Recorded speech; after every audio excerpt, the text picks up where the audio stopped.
Make life yummy with food for your mind and tummy. Lady Yum Yum. Hi, welcome to the Lady Yum Yum Show. Today we're making one of my favorite summertime snacks, bruschetta. And it's really simple to make, and the reason I like to make it in the summer is because you can get the best tomatoes. I have heirloom tomatoes and they actually smell like tomatoes. I love them. I could just smell this all day. When I was a little kid, we used to go out to the garden and pick a tomato and just eat it right then and there. And bruschetta is about the closest you can get to that summertime taste. So let's get started. The first thing we're going to do is chop up our tomatoes.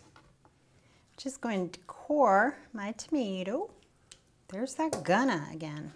Did that last week, didn't I? And then if there's a lot of seeds in the tomato, I usually just throw those out. These tomatoes aren't too bad. And you want a small dice. So you want your tomato to be like 1/4 inch chunks and as even as possible chunks. I'm adding my tomatoes to a bowl with 4 cloves of garlic. I love garlic, so I'm using 4 cloves to 2 pounds of tomatoes. You might want to start with 2 cloves if you're not quite the garlic lover I am. Another thing I like to do is use different color heirloom tomatoes. So they just look pretty when you add them all to the bowl. The next thing I'll do is make a basalmic vinegar reduction. It makes kind of a syrup that's a little sweet but still tangy, and I love it in my bruschetta versus just regular vinegar out of the bottle. So let's take this over to the stove. I'm going to put about 1/2 cup of vinegar into this pan, and don't breathe the vapors when it starts steaming or it'll make you cough. You want the balsamic to simmer. I'm using a medium-low heat for that on my stove. Your stove will vary. And again, just keep watching it as it simmers. Keep a close eye on it. Still just a liquid, no syrupiness to it. These last few seconds make all the difference between syrupy sweetness and vinegary. A little bit longer.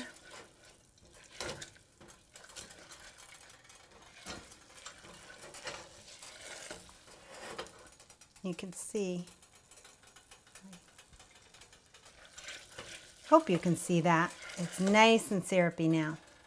So we'll take that off the heat and let it cool for a few minutes.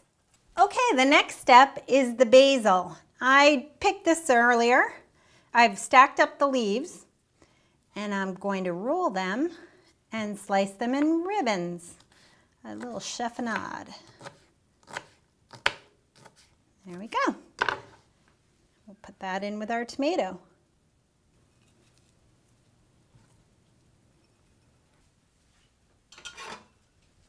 Oh, the syrup looks so good. I don't know if you can see that. Okay, the next thing we're going to add a little bit of olive oil. A lot of recipes call for tons of olive oil. I'm just gonna put about a tablespoon. It's plenty. The oil does add some mouthfeel, which I think is important, but you know, we're watching our waistline, so we don't need to put a ton of fat. Look at the colors of these vegetables. Is that gorgeous? Oh, my mouth's watering. So I'm just stirring up, making sure I get the garlic spread throughout everything and the different colored tomatoes. There we go. And then I'll put the syrup in. So my 1/2 cup of balsamic vinegar makes about 2 tablespoons of syrup. Ooh, doesn't that look good? Oh, it smells so good here. The basil and this vinegar is so sweet. But you still get the tangy of the vinegar, so it's just perfect.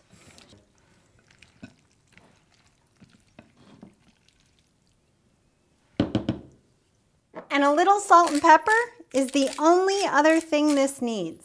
There we go. That's to taste, of course. So we'll just stir that one more time. So that's a basic bruschetta, but there's all sorts of variations. You can add red pepper, or I'll show you 2 variations that I love to make. So let me show you two more variations I like to do. The first are these little perlini fresh mozzarella. If you can't find the perlini ones, you can cut fresh mozzarella into small chunks that kind of match the bruschetta size chunks. So I'm going to add some of my bruschetta to this, and we have a variation. Super easy, isn't it? The next thing I like to do is avocado. And I know this might sound a little guacamole-ish, but it's not, because we have Italian flavors. There's nothing Mexican about it. It tastes fabulous though. So let's add to that. And we'll mix that around.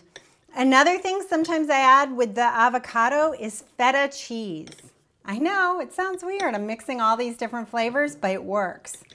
So you can do any variation you want. You could put white beans in it for a little protein in a vegan version.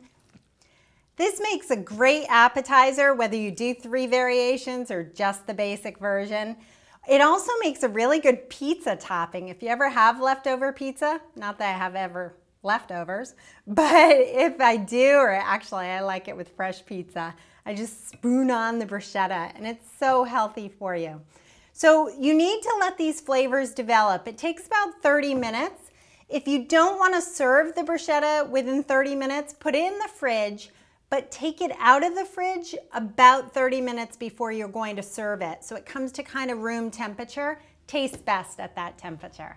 So while these flavors develop, let's make some crostini, which is the classic holder for bruschetta. Crostini is basically just toast, and traditionally it's made with lots of olive oil and garlic. I'm going to skip that step to save a few more calories. You noticed I've cut the bread on a little bit of an angle to get a little more surface area. And now I'm going to toast it under the broiler. If I had a grill going, it would be great on the grill. Now keep an eye on that and wait until the one side gets toasted, a nice toasty color, and then flip over and do the other side. Right before you serve your bruschetta, check the seasoning one more time. Make sure you have the right amount of salt and pepper. Bread's just about ready. Yes, it is. Perfect. Ouch. Little hot. We'll let that cool for a second. So you can see it's pretty crispy. I want it plenty crispy so that when this liquid goes into the bread, it just soaks it right up. Ooh, decisions, decisions. I'm gonna eat them all when you're gone, but which one shall I sample on camera? I think I'm going with the perlini. Ooh, more tomato. Gotta get my tomato ratio right. And some juice. Lots of juice comes out of the tomatoes as this sits. The best part, tasting it.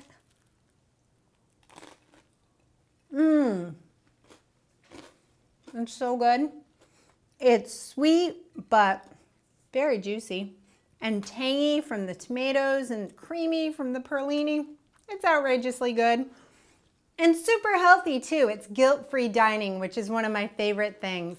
I hope you enjoy. I'll see you next time. Thanks.